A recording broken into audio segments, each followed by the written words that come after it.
네, 자산도 내 몸도 건강해지는 시간 건강 365 닥터 인사이트의 김호수입니다. 자, 오늘은 여러분들의 건강과 자산을 지켜드릴 수 있을 좋은 정보들을 준비했는데요. 먼저 데이터로 확인이 되는 근골격계 회복의 핵심, 왜 치료 이후에 움직임이 답이 되는지 함께 건강 닥터와 자세하게 알아보도록 하겠고요. 그리고 보장의 유무보다 구조가 중요하다라는 그런 전문가들의 의견이 많습니다. 질병 수술비 담보의 기준 함께 알아보고 나아가서 보험이 왜 만들어졌고 왜 필요한지 우리 시청자 여러분들께 자세하게 그 내용을 알려드리도록 할 테니까 끝까지 함께 해주시기 바랍니다. 자, 오늘도 세 분의 전문가와 함께 이런 내용들을 알려드릴 텐데요.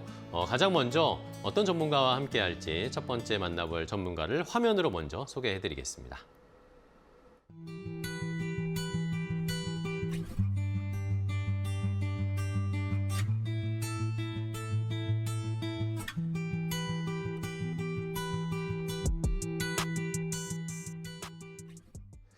자, 첫 번째 함께할 전문가 화면으로 만나보셨는데요. 함께 인사 나누고 이야기 나눠보도록 하겠습니다.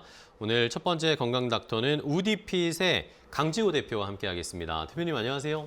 안녕하세요. 네, 반갑습니다. 우리 시청자 여러분들께 인사 좀 부탁드릴게요. 안녕하세요. 움직임을 통해 근골격계 회복과 예방을 돕고 있는 근골격계 회복 운동 전문가 웰니스 코치 강지호입니다. 저는 몸의 균형과 기능을 회복해서 다시 다치지 않는 움직임을 만드는 데 집중하고 있습니다. 데이터 기반의 움직임 분석을 바탕으로 재활 초기 단계부터 일반인들 그리고 선수분들까지 기능 회복을 지도하고 있습니다. 네, 알겠습니다. 자, 강지호 대표님과 함께 우리 몸의 움직임, 건강한 몸을 어떻게 유지하고 함께 활동을 해 나갈 수 있을지 알아보도록 하겠습니다. 자, 시청자분의 사연이 준비되어 있어요. 시청자분의 사연을 듣고 강지호 대표와 더 자세하게 이야기 나눠볼 텐데요. 첫 번째 사연 화면으로 먼저 확인해 보시죠. 안녕하세요. 병원 치료와 물리치료를 반복했지만 허리와 어깨 통증이 쉽게 사라지지 않아서 답답함을 느끼고 있습니다. 쉬면은 좀 나아질 줄 알았는데 오히려 움직임이 줄어들수록 몸이 더 굳는 느낌이 들더라고요. 최근에는 근골격계 회복에서 움직임이 중요하다는 데이터를 접하게 됐는데 단순히 많이 움직이라는 뜻인지 아니면 어떤 방식의 움직임이 필요한 건지 잘 이해가 되지 않습니다. 무작정 운동을 했다가 상태를 악화시키지 않을지도 걱정인데요. 근골격계 회복을 데이터로 어떻게 바라봐야 하는지, 왜 움직임이 핵심이 되는지, 그리고 일상에서 안전하게 적용할 수 있는 방법을 조언해 주시면 감사하겠습니다. 자, 첫 번째 시청자분의 사연을 함께 확인을 해봤습니다. 많이 공감이 되실 것 같아요. 뭔가 통증이나 몸에 불편함이 있을 때 좀 쉬면은 나아질 줄 알았는데 더 찌뿌둥하고 더 힘든 그런 상황 많이 겪으셨을 겁니다. 자, 강지호 대표님과 요 해결책을 좀 알아보도록 할게요. 일단은 근골격계 문제, 이게 왜 치료를 하고 나도 다시 반복되는 경우가 많을까요? 이게 뭔가 치료를 받고 나도 또 재발하고 또 아프고 그런 경우들이 참 많은 것 같습니다. 근골격계 문제에서 치료 이후에도 통증이 반복되는 네. 가장 큰 이유는 통증은 줄었지만 움직임의 구조는 그대로인 경우가 많습니다. 치료나 물리치료는 염증이 있거나 아픈 조직을 가라앉히는데 분명히 효과적입니다. 그래서 일정 기간 통증은 줄고 상태가 좋아진 것처럼 느껴지기도 합니다. 하지만 이런 치료 과정이 통증을 만들었던 자세, 사용 습관, 몸의 균형 문제까지 자동으로 바꿔주지는 않습니다. 통증이 사라졌다는 이유로 예전과 같은 방식으로 몸을 쓰기 시작하면 몸은 다시 익숙한 패턴으로 움직이게 됩니다. 그 결과 이전과 같은 부위에 동일한 부담이 반복적으로 쌓이게 됩니다. 네. 그리고 특히 오랜 시간에 걸쳐 만들어진 잘못된 움직임 패턴은 통증이 사라졌다고 해서 자연스럽게 없어지지는 않습니다. 몸은 가장 익숙한 방식으로 움직이려는 특성이 있기 때문에 구조가 바뀌지 않으면 회복은 일시적인 수준에 머물 수밖에 없습니다. 그래서 회복 과정에서는 중요한 기준은 통증이 없어졌느냐가 아니라 몸이 이전과 다른 방식으로 움직일 수 있게 되었느냐입니다. 움직임의 구조가 바뀌어야 같은 부위에 쌓이던 부담이 줄어들고 그때서야 재발을 막는 진짜 회복으로 이어질 수 있습니다.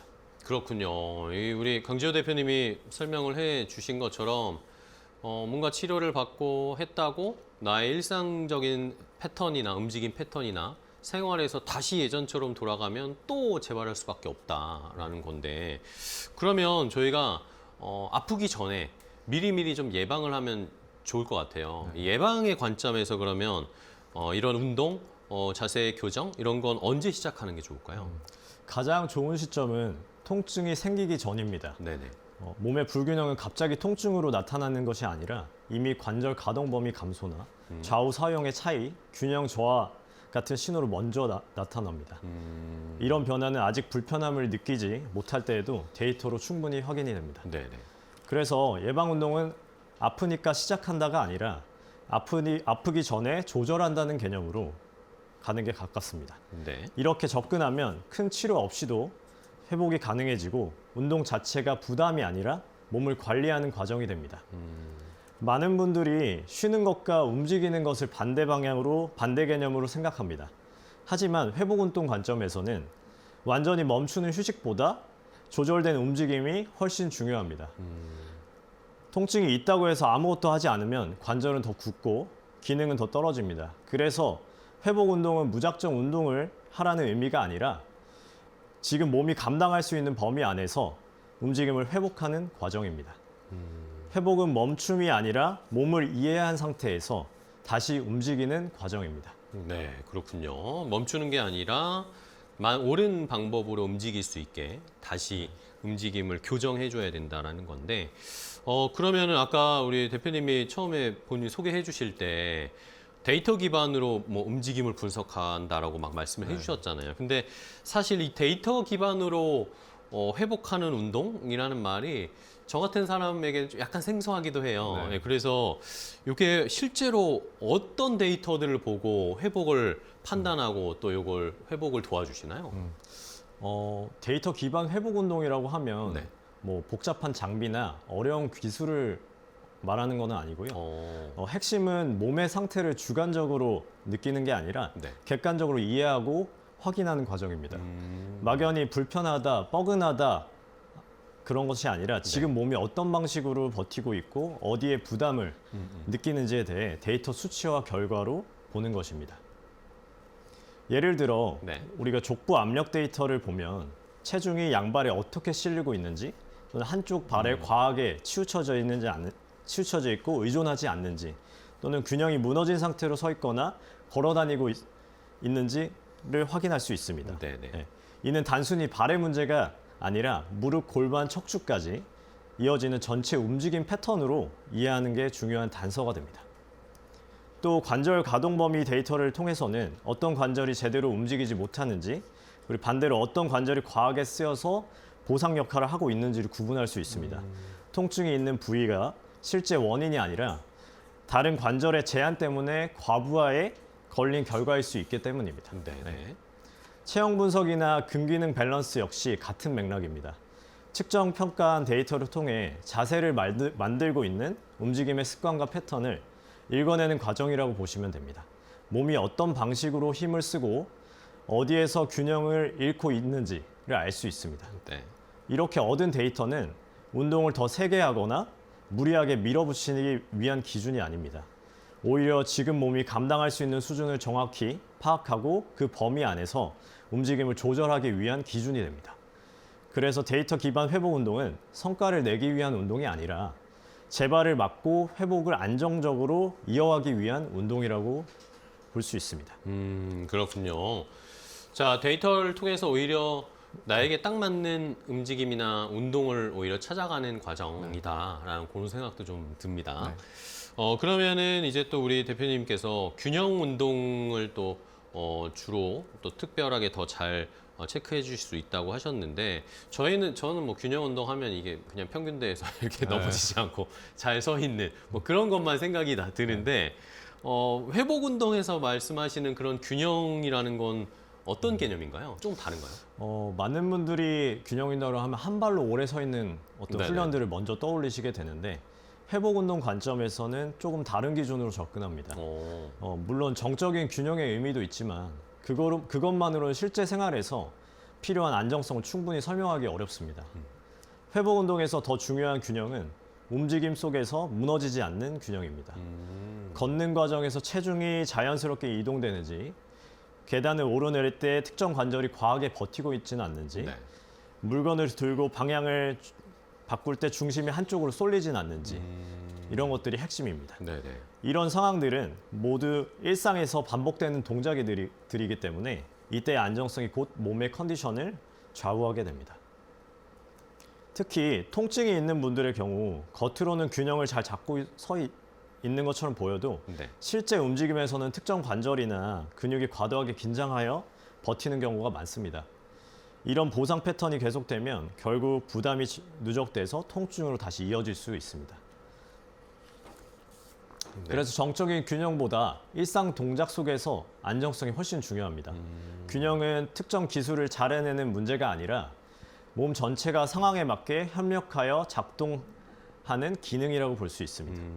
이런 기능적인 균형이 확보되지 않으면 통증은 언제든 다시 반복될 수 있다는 점을 함께 이해하시는 것이 필요합니다. 네. 우리 몸의 균형을 잘 이루어져 있어야, 그런 메커니즘으로 우리 몸이 움직여야 통증이 적어질 수 있다. 통증을 안 느끼게 될 수 있을 텐데, 근데 저희가 뭐 일단은 뭐 어디가 아프다, 뭐 목이 아프다, 뭐 허리가 아프다, 다리가 아프다 이러면 보통 그 부분만 막 스트레칭을 하고 아니면 마사지를 한다든지 그런 식으로만 해결책을 찾으시는 게 대부분이시잖아요. 근데 이게 그거는 한계가 또 있긴 하더라고요. 그때만 잠깐 덜 아프고 또 재발하고 그렇잖아요. 이런 통증 부위만 집중적으로 운동하는 방식에 한계가 있는 것 같습니다. 네, 맞습니다. 분명 한계가 있습니다. 통증은 결과일 뿐이고 네. 실제 원인은 다른 곳에 있는 경우가 많습니다. 예를 들어 어깨가 아프다고 해서 네. 어깨만의 문제라고 생각하기 쉽지만 뭐 흉추의 움직임이나 음. 견갑의 안정성이 떨어져 있거나 또는 몸통의 움직임이 제한돼서 네. 그 부담이 어깨로 집중되는 경우도 적지 않습니다. 이런 상황에서 통증이 느껴지는 부위만 반복해서 스트레칭하거나 관리하면 당장은 뻐근함이 줄어들 수 있지만 일시적인 완화라고 할 수 있는 효과는 있을 수 있습니다. 하지만 몸 전체의 구조와 사용 패턴이 그대로라면 같은 움직임 속에서 다시 부담이 쌓이게 되고 통증은 쉽게 재발하게 됩니다. 근본적인 변화로 이어지기 어려운 이유가 여기에 있습니다. 네. 그래서 회복 운동의 초점은 특정 부위를 얼마나 많이 풀어주느냐가 중요한 것이 아니고 몸이 움직이는 방식 자체를 바꾸는 데 있습니다. 관절과 근육이 역할을 나눠서 움직이도록 패턴을 조정해야 한 부위에 집중되던 부담이 분산되고 통증도 반복되지 않게 됩니다. 결국 회복 운동은 통증 부위를 다루는 과정이 아니라 움직임의 패턴을 다시 설계하는 과정이라고 볼 수 있습니다. 알겠습니다. 그러면 이런 이 불편함이나 통증을 좀 없애려고 운동을 하시는 분들이 많이 계시잖아요. 근데 운동을 열심히 해도 별로 효과가 없어. 이런 분들도 네. 또 많으세요. 이게 회복 운동에서 그분들은 그럼 어떤 포인트를 좀 놓치고 있길래 이렇게 회복이 진정되지 않은 걸까요? 운동을 열심히 하는데도 효과가 없다고 느끼시는 분들은 네. 가장 많이 놓치시는 포인트는 몸이 아직 회복되지 않은 상태에서 계속 더 열심히만 운동하려고 해서입니다. 네. 많은 분들이 통증이 줄어들면 회복됐다고 생각하시는데요. 통증은 줄어도 균형이나 호흡, 움직임, 안정성은 아직 불안정한 경우가 굉장히 많습니다. 통증 감소가 곧 회복은 아닙니다. 또 회복 운동인데 무게나 횟수처럼 강도부터 올리는 경우가 많고 쉬기만 하면 회복할 거라고 생각하시기도 합니다. 하지만 회복 단계에서는 세게 하는 운동보다는 안정적으로 편하게 반복할 수 있는 움직임이 훨씬 더 중요합니다. 네. 회복 운동은 안정, 가동, 힘의 전달 이 순서가 굉장히 중요합니다. 안정이 확보되지 않은 상태에서 가동성과 힘을 먼저 쓰게 되면 몸은 또 다른 보상 패턴을 만들게 됩니다. 정리하면 운동 효과가 없는 게 아니라 회복 운동 관점을 건너뛴 채 운동을 하고 있는 경우가 많다고 볼 수 있습니다. 그렇군요. 회복이 되지 않은 상태에서 무리하게 하면 또 더 아플 수도 있고 더 다칠 수도 있고 하니까 그런 것들은 시청자분들도 내가 충분히 회복이 됐는지를 판단을 하셔야 될 것 같습니다. 그러면은 우리 또 데이터를 기반으로 움직임을 분석을 해주시니까 대표님이 그러면 만약에 데이터를 다음번에 또 측정을 했더니 좀 달라졌습니다. 숫자가. 그러면 그때그때 이제 막 전략이 달라지는 건가요? 운동 방법도 달라지고? 그럼요.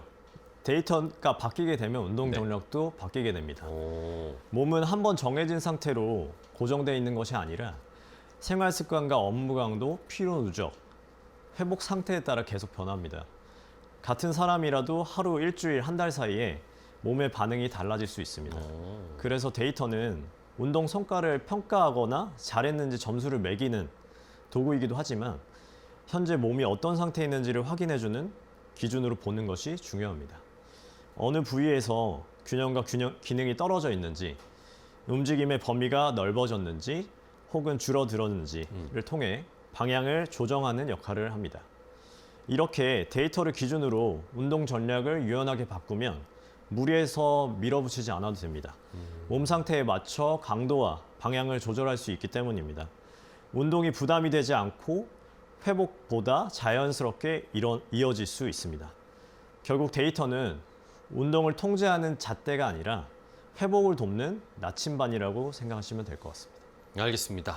자, 그러면 또 이제 대표님께 마지막으로 이 근골격계 이쪽에 예방, 회복하는 이런 메커니즘, 운동의 최종 목표를 저희가 어디에다 두고 이렇게 회복 운동이나 아니면 치료를 받고 예방하는 움직임을 가져야 될까요? 최종 목표가 뭐라고 보세요?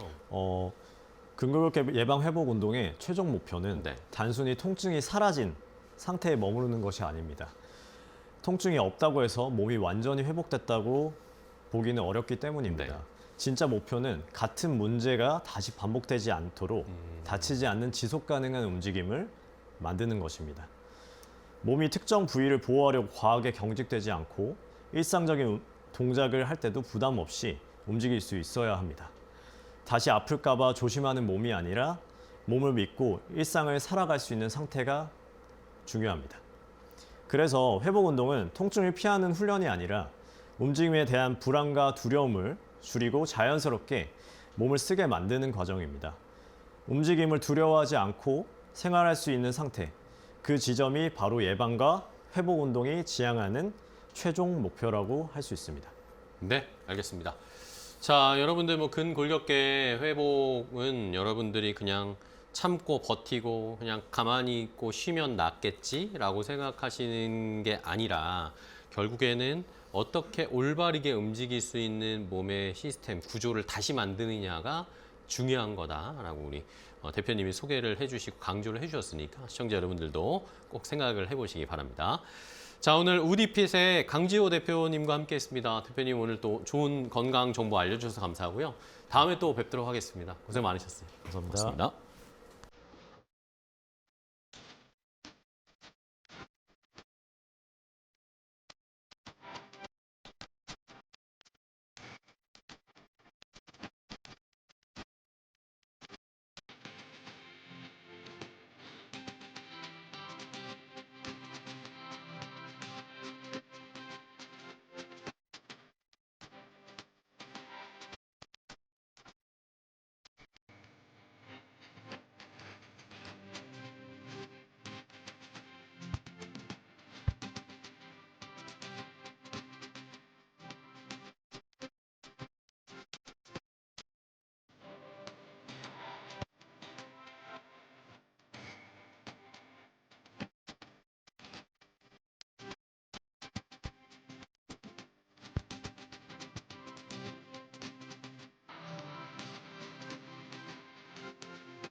건강 365 닥터 인사이트와 함께하고 계십니다. 자, 이번엔 또 두 번째 전문가를 만나보겠습니다. 어떤 분이 함께 해주실지 화면으로 먼저 소개해 드릴게요.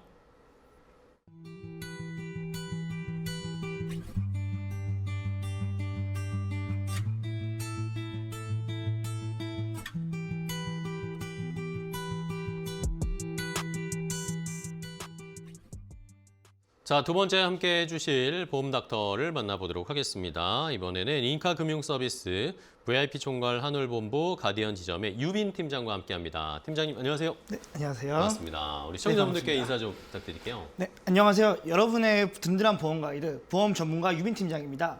오늘은 많은 분들이 궁금해하시는 수술비 보험 정보와 가입 전에 꼭 확인해야 할 핵심 포인트들을 쉽게 풀어서 알려드릴 예정입니다. 네, 좋습니다.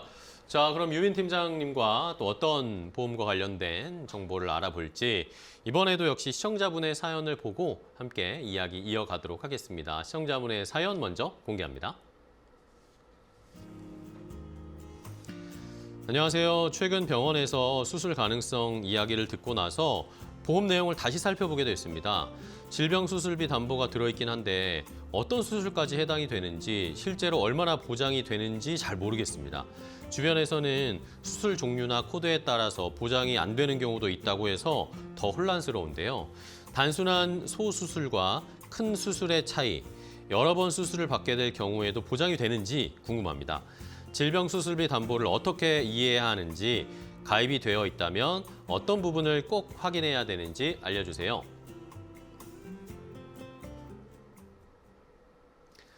자, 이번에 두 번째 시청자분의 사연을 함께 들어봤습니다. 수술을 하실 수도 있다라고 이 병원에서 이야기를 들으셨나 봐요. 그래서 수술비를 좀 대비해야 할 보험을 준비하시는 것 같은데요. 자, 그러면 유빈 팀장님과 우리 시청자분의 사연을 좀 더 알아보도록 하겠습니다. 자, 질병 수술비 담보 요 관련해서 저희가 좀 알아봐야 할 것 같은데 많은 분들이 좀 착각하시는 부분이 있는 것 같아요. 아무래도 이거 수술비면 뭐 웬만한 수술은 다 되는 거 아니야? 라고 생각을 하시는 것 같은데 이게 맞는 걸까요? 일단은 이 부분이 이제 시청자분들께서 가장 많이 착각하시는 포인트라고 저도 생각이 드는데 네네. 대부분 이제 수술비 담보면은 이제 수술만 하면 무조건 보험금이 나오는 거 아니냐라고 생각을 하시지만 실제 보험에서는 그렇게 단순하지 않습니다. 이제 질병 수술비 담보 같은 경우에는 병원에서 시행한 모든 수술을 보장하는 구조가 아니라 약관에 명시된 수술에 해당할 때만 보험금을 지급하게 되고요. 즉 의료적으로는 분명 수술이라고 불리는 치료에서도 보험 약관에서 정한 수술 기준에 포함되지 않으면은 보장이 되지 않는 경우가 생길 수도 있습니다. 그래서 같은 병명이라도 어떤 방식으로 치료를 받았는지 수술명이 무엇으로 분류된지에 따라 수술비가 나오는 경우와 나오지 않는 경우가 갈리게 되고요. 네. 실제 현장에서도 분명 수술을 했는데 왜 보험금이 안 나오냐 이렇게 문의가 자주 발생하게 되는데 그러한 이유도 이렇게 여기에 있다고 볼 수 있겠습니다. 그리고 결국 질병 수술비 담보에서 중요한 건 수술을 했느냐가 아니라 약관이 정한 수술에 해당하느냐입니다. 그래서 가입할 때도 단순히 수술비 금액만 볼 것이 아니라 어떤 수술 범위까지 보장되는지 약관 기준을 함께 확인하는 것도 매우 중요하다고 볼 수 있습니다. 네. 자, 결국에는 그러면 요 수술비 관련해서 보장 담보를 준비를 할 때 결국에는 적용 범위가 넓은 걸 저희가 준비를 해야 되잖아요. 네. 근데 이게 또 전문가 분들마다 이 넓다라는 개념, 기준 이게 다 다르시더라고요. 그러니까 이걸 어떻게 봐야 할지를 저희 일반 분들은 좀 어려워하시는 것 같은데 요 실제로 기준을 어떻게 봐야 될까요, 그러면? 네, 일단 넓다라는 말은 사실 지급 금액이 크다 이렇게 이해하시기보다는 보장 범위가 얼마나 포괄적인지를 보통 말하는 네네네. 겁니다.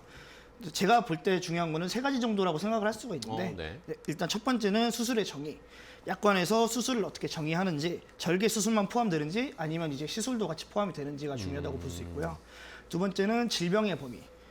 모든 질병을 다 포함하는지 아니면 특정 질병은 제약이 되는지 이것도 중요하다고 볼 수 있고 네. 이제 세 번째는 수술 코드의 기준. 약관에서 인정하는 수술 코드가 얼마나 많은지 혹은 제외되는 수술이 무엇인지 이렇게도 확인해야 된다고 볼 수 있습니다. 이 세 가지를 보면 말만 넓은 수술비와 실제로 넓은 수술비를 구분할 수 있고요. 그리고 이렇게 범위를 확인하면 같은 병인데 수술비가 나오고 안 나오고 이제 상황도 이해가 된다고 볼 수 있습니다. 알겠습니다. 같은 병인데 결과가 다르면 이제 우리 시청자분들 입장에서는 혼란스러우실 수도 있을 것 같은데 그러면은 동일한 질병인데도 어떤 때는 어떤 분은 수술비가 나오고 어떤 분이나 어떤 경우에는 안 나오는 요 차이는 왜 생기는 건가요? 일단은 소비자 입장에서는 같은 병인데도 보장이 다르게 적용되니 혼란스러울 수밖에 없는 부분이고요.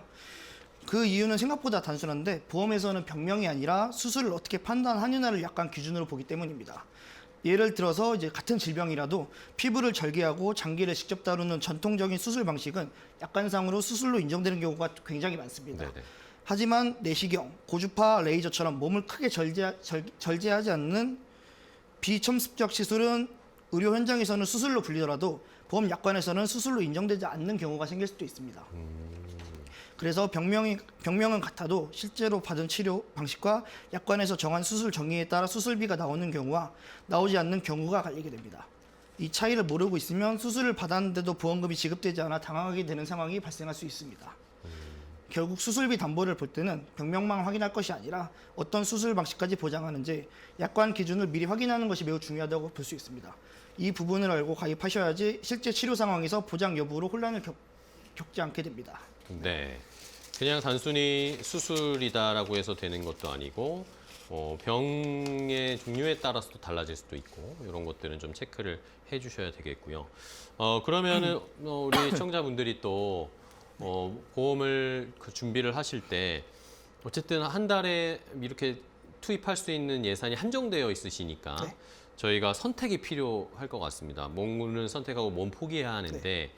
그러면 우리 유빈 팀장님 입장에서는 질병 수술비 그리고 질병 입원비 요 둘 중에 그래도 우선순위를 좀 정한다라고 하면은 어디에 둬야 할까요? 일단은 제 생각에는 예산이 한정돼 있다는 가정하에는 네. 어쩔 수 없이 이제 선택과 우선순위가 필요하다고 생각이 드는데 그렇죠. 네, 개인의 상황에 따라 차이는 있겠지만 일반적으로는 질병 입원비보다는 질병 수술비에 우선순위를 두는 경우가 많습니다.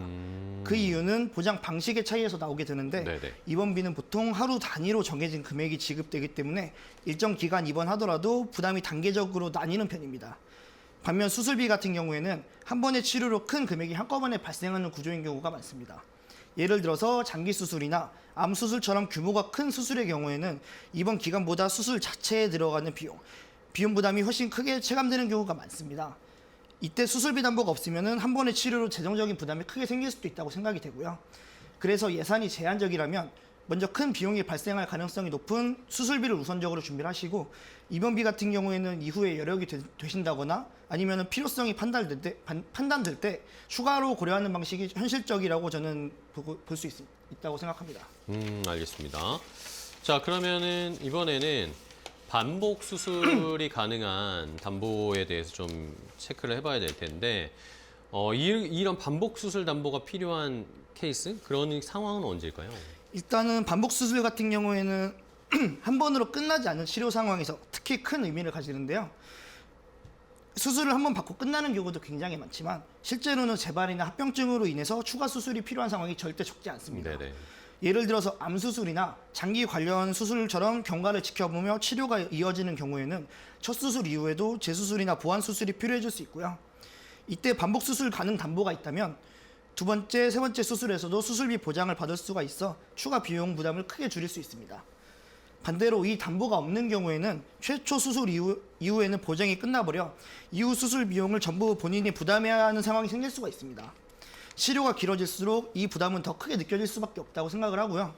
그래서 반복 수술 가능 담보는 단순히 수술 횟수를 늘려주는 옵션이 아니라 장기 치료 과정에서 재정적인 안전망을 만들어주는 보장이라고 이해하시는 것이 중요합니다. 네. 그러면 이번에는 질병 수술비에서 소액 수술비 담보, 요 소액 수술 담보도 챙겨야 된다라는 말씀을 많이 들었거든요, 저도. 근데 일반적으로는 내가 큰 수술만 대비하면 되겠지. 작은 수술을 할 일이 별로 없거나 아니면 그런 일이 있어도 뭐 돈이 많이 나오지 않겠지라고 생각을 하시는데 그게 아닌 것 같아요. 네. 네, 일단은 많은 분들이 큰 수술만 챙기면 된다라고 보통 생각을 하시는데 네네네. 사실 작은 수술도 반복되면 비용 부담이 꽤 커집니다. 예를 들어보면은 편도 수술, 네. 치질 수술, 탈장 수술처럼 크게 부담스럽지 않은 수술도 있는데요. 한 번이면은 금액이 그렇게 크질 않지만 몇 번 반복할 수도 있는 수술이다 보니까 이때 소액 수술 담보가 별도로 있으면은 작은 수술이라도 보험금이 나와서 본인 부담을 줄일 수 있는 반면에 즉 큰 수술만 챙기면 된다 이런 생각으로 이제 가입하시지 않은 경우에는 반복이나 누적 비용 측면에서 굉장히 위험하실 수도 있습니다.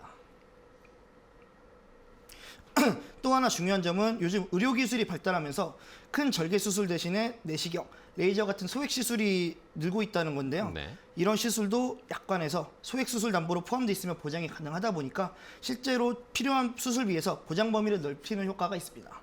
정리하자면은 소액 수술 담보를 따로 보는 이유는 크게 두 가지인데요. 반복되는 작은 수술 비용까지 챙겨가지고 부담을 줄이기 위해 현대 의료 시술 변화에 맞춰서 실제 필요한 수술비 보장을 확대하기 위해서, 그래서 가입할 때 큰 수술만 보는 것이 아니라 소액 수술 담보까지 확인하는 것이 굉장히 중요하다고 볼 수 있습니다. 그렇군요. 그러면 이 보험을 내가 준비를 하는 게 시청자분들 입장에서는 뭐 젊었을 때 잘 만들어 놓으면, 잘 준비를 해 놓으면 이걸 그냥 평생 그냥 쭉 가져가도 되는 거 아닌가? 라고 생각을 하시는 분들도 계시더라고요. 근데 나이가 들수록 좀 달라져야 될 것 같기도 합니다. 질병수술비 구조를 다시 점검을 해야 될까요? 왜 그렇게 해야 될까요? 일단은 나이가 들수록 질병 수술비 구조를 다시 점검해야 하는 이유는 크게 세 가지 정도로 볼 수 네. 있겠는데요. 일단 첫 번째 같은 경우에는 질병 발생 확률과 수술 빈도가 달라집니다. 젊었을 때는 비교적 질병이 적고 큰 수술을 받을 확률도 낮지만 나이가 들수록 각종 만성질환이나 질병으로 수술을 받는 경우가 늘어나죠. 즉 젊을 때 설계한 보험 그대로 가져가면은 보장 범위나 금액이 부족할 가능성이 매우 높습니다. 두 번째로는 의료기술과 수술 방식이 계속 바뀌고 있습니다. 예전에는 큰 절개 수술만 있었지만 요즘에는 내시경, 레이저, 고주파 같은 비칩습 시술이 많아졌습니다. 그런데 약관 기준은 여전히 정통적 수술만 포함하는 경우가 있어서 실제 필요한 수술이 보험금에서 제외될 수 있습니다. 세 번째로는 반복 수술이나 소액 수술 필요성이 달라집니다. 나이가 들수록 수술이 한 번으로 끝나지 않고 반복될 가능성이 높고 작은 수술이라도 누적되면 보험료 부담이 매우 커집니다. 네. 그래서 소액 수술이나 반복 수술 담보가 충분한지도 확인할 필요가 있겠습니다. 정리하자면은 젊을 때 설계한 보험을 그대로 유지하면 보장이 부족하거나 실제 수술과 맞지 않을 가능성이 있기 때문에 나이가 들수록 주기적으로 점검하고 필요한 보장 구조를 조정하는 것이 안전합니다. 네, 알겠습니다. 자, 그러면 이제 마지막으로 이 시간이 거의 다 돼가지고 마지막으로 팀장님께 좀 질문 드릴 건 이 질병 수술비 관련해서 준비를 할 때 우리 시청자분들이 이거는 꼭 확인해야 된다라고 강조해 주시고 좀 정리해 주시는 게 필요할 것 같아요. 어떤 부분을 봐야 될까요? 네, 일단은 제일 중요한 거는 질병 수술비 담보를 가입하기 전에 꼭 확인해야 할 것은 약관상 수술로 인정되는 범위가 어디까지인지 이 부분을 정확히 보는 것인데요. 많은 분들이 수술비 금액이나 한도부터 보시지만 실제로 보험금이 지급되는지를 결정하는 기준은 수술 금액보다 수술의 정의와 범위에 있습니다. 네. 병원에서 분명 수술이라고 설명을 들었어도 보험 약관에서 정한 수술 기준에 해당하지 않으면 보장이 되지 않는 경우가 생길 수도 있는데요. 그래서 같은 질병이라도 치료 방식에 따라서 수술비가 나오기도 하고 나오지 않는 차이가 발생합니다. 네. 이 부분을 가입 전에 명확히 확인해 두면은 나중에 치료를 받고 나서 왜 보험금이 안 나오나요? 이런 혼란을 줄일 수 있겠고요. 결국 질병 수술비 담보에서 금액보다는 먼저 실제로 어떤 수술까지 보장되는지를 살펴보는 것이 가장 중요한 체크 포인트라고 볼 수 있겠습니다. 네, 알겠습니다. 자, 질병 수술비 관련해서 시청자분들께 저희가 좀 정보를 알려드렸습니다. 어떻게 구성되어 있는지 있는가 없는가 보다 잘 구성하는 것이 더 중요하니까 시청자 여러분들도 한번 가지고 계신 분들은 점검 한번 해보시고 또 새로 준비하실 분들은 전문가와 좀 이야기를 나눠보시면 좋겠습니다. 자, 오늘 함께 해주셨습니다. 인카금융서비스 VIP 총괄 한울본부 가디언 지점의 유빈 팀장님. 팀장님 오늘 좋은 정보 주셔서 감사하고요. 다음에 또 뵙도록 하겠습니다. 네. 고생 많으셨습니다. 감사합니다. 네.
자, 건강365 닥터 인사이트 이번에 세 번째 전문가 이야기를 나눠보겠습니다. 또 어떤 보험 닥터가 준비하고 있는지 화면으로 먼저 소개해 드릴게요.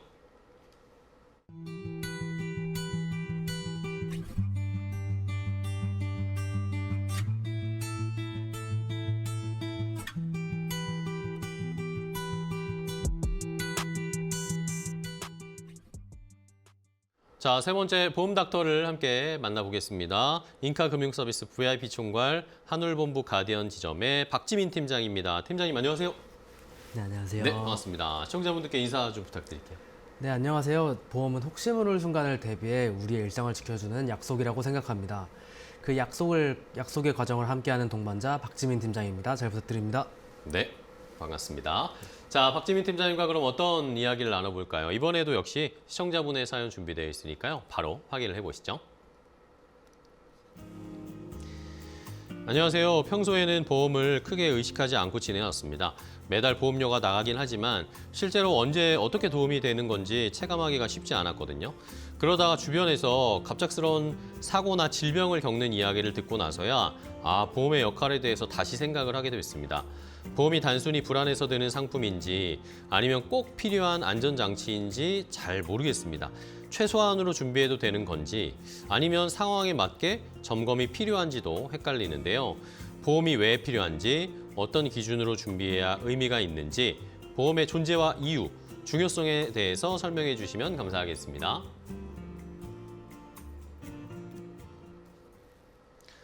자, 이렇게 시청자분의 세 번째 사연 봤는데요. 결론적으로는 이 보험 자체가 왜 필요한지에 대한 근본적인 질문을 좀 하신 것 같습니다. 그래서 박지민 팀장과 함께 이 보험에 대해서 이야기를 나눠보도록 할 텐데, 자, 시청자분의 사연 들어보셨듯이 시청자분들뿐만 아니라 많은 분들이 보험이 꼭 필요한 건가?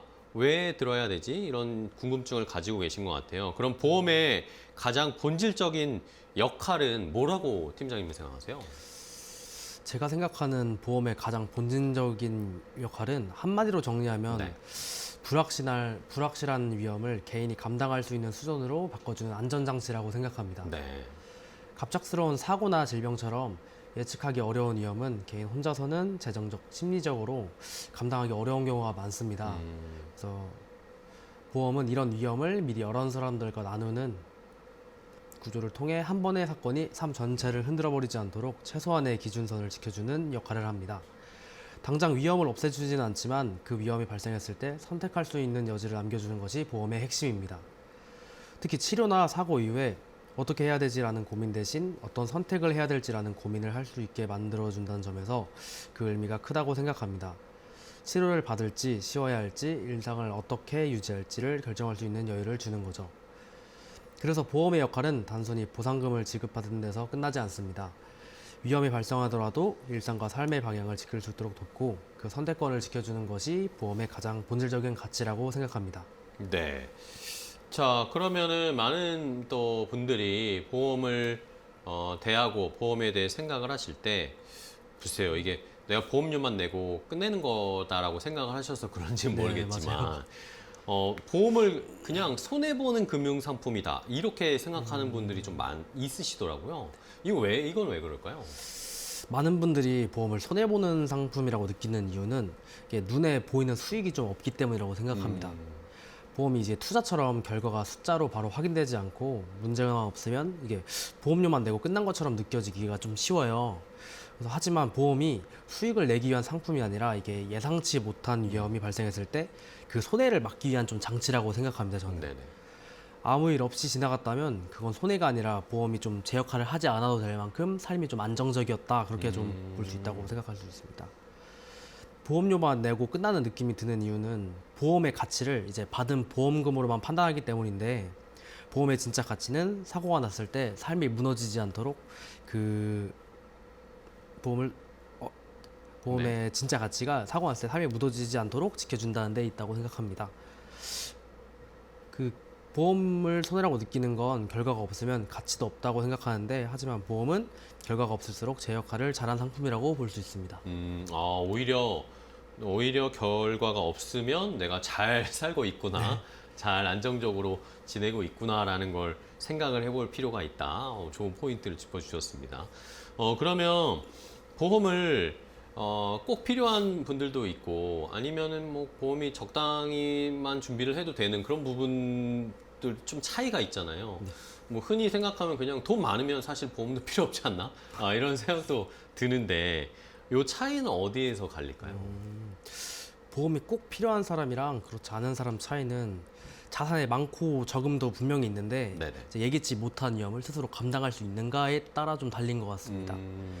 자산이 충분히 많으면 사고나 질병이 생겨도 치료비나 생활비를 좀 감당할 수 있는데 자산이 많으면 보험이 필요 없다는 말이 나오는 것도 그것 때문에도 어느 정도 맞는 말은 맞습니다. 네네. 하지만 현실적으로 봤을 때 대부분의 사람들에게는 이게 갑작스러운 사고나 큰 질병은 발생했을 때 좀 부담이 되는 경우가 많잖아요. 그래서 삶의 균형 자체를 흔드는 변수로 작용하는데 보험은 자산이 없는 사람을 위한 상품이라기보다 자산을 지키고 삶의 선택지를 남겨두기 위한 도구라고 생각합니다. 그리고 보험이 필요한 사람은 위험이 발생했을 때 자산이 아니라 보험이 대신 벼텨주길 원하는 사람이고 보험이 덜 필요한 사람은 그런 위험을 스스로 감당할 수 있는 구조를 갖춘 사람이라고 생각합니다. 네. 단순히 자산이 많고 적고 이런 게 아니라 그 위험을 내가 감당할 수 있느냐 아니면 도움이 필요한가 요 차이일 거다. 시청자분들도 나는 어떤 상태인가를 판단을 해보셔야 될 것 같고 그러면 팀장님이 또 이제 실전 이 현장에서 많은 분들을 만나고 또 상담도 해보시고 이야기 나눠보실 텐데 그런 분들 중에 실제로 보험이 가장 필요하다, 내가 진짜 보험이 필요하다라고 느끼시는 분들, 그런 분들은 언제 그렇게 이야기하세요? 제가 좀 기억에 남았던 경우가 있는데 네네. 제가 실제 상담 현장에서 작년 9월쯤 만나 뵀던 고객님이었어요. 근데 이미 이분은 보험 사고가 좀 발생을 했고 암 진단을 받은 이후에 저를 찾아오셨는데 그때 이제 상담을 하시면서 조용히 왜 미리 안 했을까라고 좀 조용히 말씀하시더라고요. 전 그게 지금까지도 좀 기억에 남아 있습니다. 이게 막상 큰 병이나 사고를 겪게 되면 이전에 느꼈던 보험료에 대한 아까움은 거의 의미가 없어집니다. 네. 그보다 먼저 좀 다가오는 건 치료비와 생활비를 동시에 걱정해야 되는 현실인데 치료를 받아야 하는 상황에서도 비용 때문에 이제 선택을 좀 망설이게 되고 그때 보험의 유무가 좀 삶의 유무를 완전히 다르게 만든다고 생각합니다. 그 순간 고객님들은 보험이 단순한 금융 상품이 아니라 이제 삶을 버텨주고 지탱해주는 장치라고 생각하시게 됩니다. 또 다른 경우로는 보험금이 실제로 지급되는 순간인데 네. 비용 부담 때문에 좀 미뤄왔던 치료를 선택할 수 있게 되고 회복 과정에서 고객님의 표정과 태도가 달라지는 모습을 볼 때 좀 보험의 역할을 가장 좀 실감하게 됩니다. 저도. 그리고 보험의 필요성은 말로 설명할 때보다 실제로 작동하는 순간이 가장 분명하게 드러납니다. 아무 일 없을 때는 잘 느껴지지 않지만 인생의 고비에서 좀 그걸 뼈저리게 느끼시게 된다면은 그때 좀 가장 크게 느껴진다고 생각합니다. 네. 그러면 이 보험이 그냥 단순히 내가 선택하는 필요할 때 하고 아니면 안 한다 이런 선택의 개념이 아니라 기본 인프라가 되는 순간이 있을 것 같습니다. 그럴 때는 언제라고 보세요? 보험이 선택이 아니라 좀 인프라가 되는 순간은 사고나 질병이 네. 더 이상 이제 개인 한 사람의 문제가 아니라 가정이나 일상, 생계까지 동시에 좀 흔들리기 시작할 때가 맞다고 생각합니다. 네네. 이 단계에서는 단순히 불편함을 감수하는 문제가 아니라 삶의 구조 자체가 좀 영향을 받게 됩니다. 예기치 못한 위험이 발생했을 때는 그 부담이 개인이 감당할 수 있는 범위를 넘어서는 순간 보험은 더 이상 선택지가 아닙니다. 전기나 수도처럼 있어야만 일상이 유지되는 기본 장치로 인식되기가 시작하는데 이때는 없으면 불편한 정도가 아니라 바로 생활이 무너질 수 있는 상황이 되기 때문에 그때 좀 많이 느낀다고 생각합니다. 특히 치료비뿐만 아니라 치료 이후의 생활비 그리고 회복 기간 동안 발생하는 소득 공백까지 함께 고려해야 되는 상황에서는 이 차이가 더욱 분명하게 느껴집니다.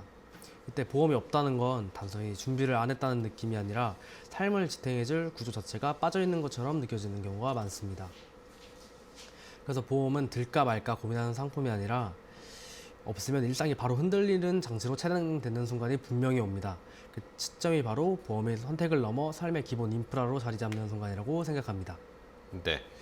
보험이 아무래도 우리 삶을 지켜주는 안전판 같은 역할을 하는 거니까 이게 노후 준비를 할 때도 보험도 잘 준비를 해놔야 하잖아요. 근데 이 보험이 노후 관리에서 어떤 역할을 하는지도 궁금해요. 연금이나 아니면 뭐 투자 이런 개념이랑은 또 약간 다르잖아요. 어떻게 보세요? 보험이 노후 준비나 자산 관리에서 맡는 역할은 자산을 더 많이 불리는 것보다 이미 좀 쌓아온 자산을 지키는 데 있다고 생각합니다. 저는. 네네. 연금이나 투자는 시간이 지날수록 자산을 키우는 데 목적이 있지만 보험은 전혀 좀 다른 역할을 합니다. 보험은 예기치 못한 사고나 질병이 발생했을 때 그동안 차곡차곡 쌓아온 자산이 좀 무너지는 상황을 막아주는 장치에 가깝습니다. 갑작스러운 의료비나 생활비 지출이 발생해도 자산을 좀 급하게 처분하거나 계획대로 되지 않는 걸 좀 막아주는 역할을 한다고 생각합니다. 그래서 보험은 좀 수익을 만들어내기 위한 수단이라기보다는 자산 관리에 바닥을 좀 단단히 깔아주는 역할이라고 볼 수 있습니다. 기반이 약하면 아무리 좋은 투자와 연금도 작은 충격에도 좀 흔들릴 수 있기 때문에 그만큼 좀 보험이 중요하다고 볼 수 있습니다. 노후를 준비할 때 좀 큰 변수는 단순히 오래 사는 게 아니라 아프게 좀 오래 사는 게 제일 큰 변수라고 생각하는데 보험은 치료비나 생활비 부담을 분리해 줌으로써 연금이나 투자 자산을 계획했던 목적대로 사용할 수 있게 해줍니다. 결국 연금과 투자가 좀 위로 쌓아 올리는 구조라고 하면 보험은 그 모든 계획이 무너지지 않도록 받쳐주는 기반이라고 좀 말하고 싶습니다. 네, 알겠습니다. 든든하게 이렇게 지켜주는 역할을 하는 게 보험이다. 그런데 이렇게 중요한데 사실 많은 시청자분들 중에는 이거 보험 뭐 나중에 하면 되지 라고 맞습니다. 좀 미루시는 경향들이 있잖아요. 지금 당장 막 급한 상황이 아니니까. 그렇게 생각하는 이유는 뭘까요? 이게 근데 사실 좀 위험할 수도 있잖아요. 네, 맞습니다. 이 보험이 나중에 정리하면 되지라는 생각이 좀 위험한 이유는 보험이 필요해졌을 때 준비할 수 있는 성격의 상품이 아니기 때문입니다. 건강할 때는 이게 당연히 불편한 게 없으니까 좀 미루기 쉬운데 그 시기가 사실 이제 가장 쉽게 선택할 수 있는 거의 유일한 시점이라고 봅니다. 저는. 보험이 대부분 건강할 때는 정상적인 조건으로 가입을 할 수 있고 사고나 질병이 한 번이라도 발생하면 이제 조건이 바뀌거나 아예 선택 자체가 좀 어려워지는 경우가 많습니다. 또 나이가 들수록 보험료는 좀 자연스럽게 올라가고 그렇죠. 보장 범위는 줄어들기 때문에 이게 특정 질환이나 이렇게 제한이 생길 수가 있습니다. 그때는 그럼 이제 어떻게 보면 선택지가 좀 많이 줄어든 거겠죠. 그렇겠네요. 그래서 보험은 필요해진 뒤에 드는 준비가 아니라 이제 미리 좀 준비해 두는 거라고 생각해서 보험을 미룬다는 건 시간이 지날수록 선택할 수 있는 기회를 하나씩 좀 포기하는 거라고 생각합니다. 알겠습니다. 자, 그럼 시간이 또 거의 다 돼가지고 마지막으로 우리 팀장님께 그럼 보험을 시청자분들이 점검을 한다. 그럴 때 가장 먼저 던져야 될 어떻게 보면 가장 중요한 질문이겠죠. 가장 먼저 던져야 하는 질문, 체크해야 될 게 뭘까요? 보험을 점검할 때는 이 보험이 좀 실제로 위험이 발생했을 때 나랑 이제 나를 비롯해서 가족들을 좀 지켜줄 수 있는가 이게 가장 중요하다고 생각합니다. 보장 항목이 단순하게 많거나 보험료가 저렴한 걸 좀 떠나서 사고나 질병이 발생했을 때 제 삶의 구조를 좀 흔들리지 않고 유지될 수 있는지를 보는 게 더 중요합니다. 보장은 숫자나 항목으로만 보면 좀 좋아 보일 수는 있는데 실제 상황에서는 치료비뿐만 아니라 생활비나 회복 기간 동안의 소득 공백까지 모든 걸 감당할 수 있는 구조인지가 핵심이 되는데 이 부분이 준비가 돼 있지 않다면 보험은 안정감이 크게 떨어질 수가 있습니다. 그래서 보험 점검의 출발점은 보장을 하나씩 체크하는 데 있지 않다고 생각하고 내 삶에서 이 공백이 얼마나 메워질 수 있는지 위기 상황에서 선택권이나 일상을 언제까지 지켜줄 수 있는지 보는 그 과정이 좀 중요하다고 생각합니다. 또 현재 필요성을 기준으로 삼기보다는 시간이 지나서 환경이나 역할이 바뀌어도 좀 기능을 할 수 있는 보험인지 아니면 미래 삶 속에서 의미를 가질 수 있는 보험인지 한번 그거에 대해 점검이 좀 필요할 것 같습니다. 알겠습니다. 자, 보험을 얼마나 돌려받느냐, 뭐 이것도 중요하겠지만 어떻게 내 위험을 대신 맡기고 지켜줄 수 있느냐 이런 게 중요하다라는 거 다시 한번 강조를 드렸습니다. 자, 인카금융서비스 VIP 총괄 한울본부 가디언 지점의 박지민 팀장과 함께했는데요. 팀장님 오늘 또 좋은 정보 알려주셔서 감사하고 다음에 또 뵙도록 하겠습니다. 고생 많으셨습니다. 감사합니다.